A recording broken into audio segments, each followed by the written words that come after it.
Over the past 4 years, Connect for Success has reached diverse audiences in schools, the community, and the workplace. This video draws from 3 separate workshops with college freshmen run by 3 facilitators you will see shortly. Students' images have been darkened out of respect for their privacy. Let's get started. Connect for Success prepares people with the self-awareness and connecting tools required to succeed in a global world. Effective connecting starts with understanding one's own unique connecting style, which Dr. Lurie explains early in the workshop. Even though each of you has a distinctly unique style, like a fingerprint, the fact is that we naturally seem to fall in 4 buckets.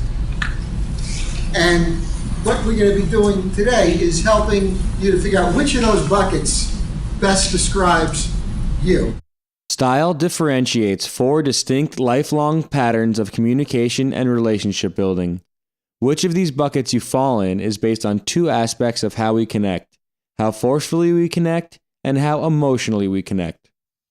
Starting in the upper left-hand corner, people that are more task-oriented, that is less emotionally responsive, and more quietly assertive are referred to as analyticals or critical thinkers.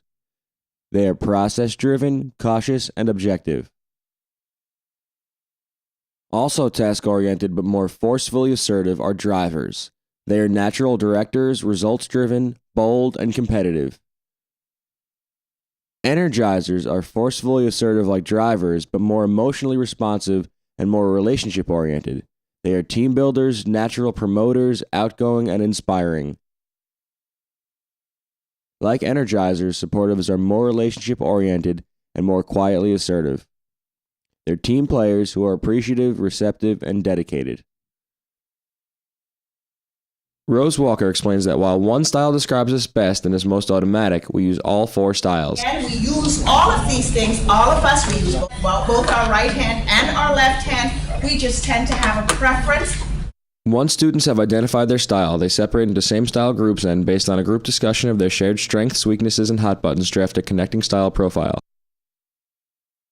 Next, Jason Asher facilitates the different style groups sharing their style profiles with each other. We're impatient. Impatient? Okay. And we are always focused, towards the results. Like, not really. We don't really care about the people. You want the finish line, wherever it is. Doesn't matter what happens along the way. Exactly. We don't care about the stupid small details as long as the point gets across. Okay. They're like analytical. They care to make sure everything's spelled right. Okay. So don't sweat the small stuff. You're more about the big picture. Some of our hot buttons are dumb people, slow movers, laziness, over-enthusiastic people, supportive people getting uppity. Is the hot button is people that don't agree with you. Is that accurate? Good work, drivers. Thank you. People get a chance to ask the facilitator questions to clarify their understanding. I have a question. Yeah, sure. Are the energizers generally more vocal within a group? Thought like the driver was more be in charge and like telling people what to do, but I don't know. Energizers are definitely more apt to be social, to be interactive. You have a lot of great ideas, right? Yeah. Like that. But drivers may be more the ones that are implementing it. Our groups, I kind of felt like we all said we didn't want people telling us what to do. So how do we work with them? Well, we're gonna have an opportunity to give and receive feedback. Anything you notice about these insights from the other groups?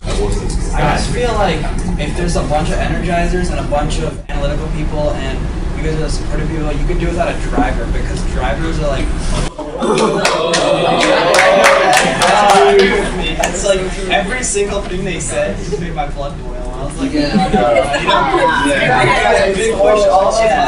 What did people pick up about hot buttons? A lot of groups dislike the groups that were exactly opposite. Yeah. Perfect. Yeah, so a lot of the hot buttons for one group were the actual characteristics or behaviors that are strengths or that are exhibited by the opposite style. Next, each group provides feedback to their opposite style, drivers and supportives, and coming up now, analyticals and energizers. They value enthusiasm, so they always want to liven up the mood.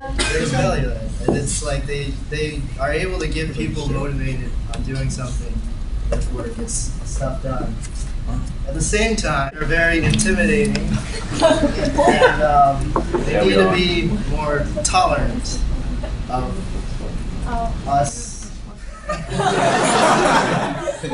when they have an idea, they like to express it, right? But then once they finish expressing the idea, say we have a counterpoint, they would hear us, but they wouldn't actually listen to us. So that Yeah. they would go on to their next idea. We kind of feel unmotivated to try to reinforce what we had said. Right. In your body language, you were saying, so when that happens, you were kind of going like this. And what happens literally with analyticals is that if they feel pushed, rather than push back, they're going to go like this. They'll just withdraw.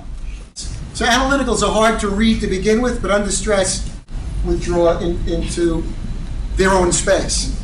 Students discover how connecting style predicts how people will respond under pressure or threat. Styles under stress.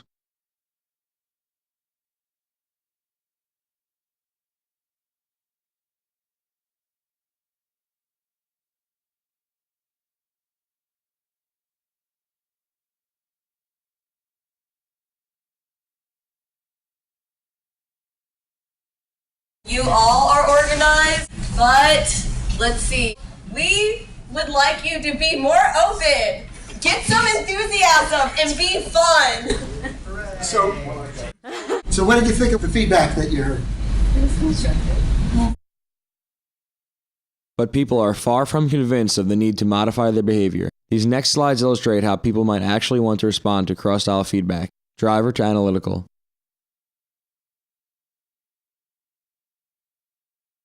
Analytical to driver.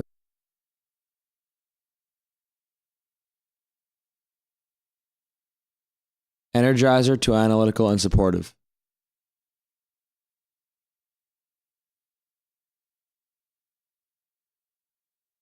Supportive to energizer.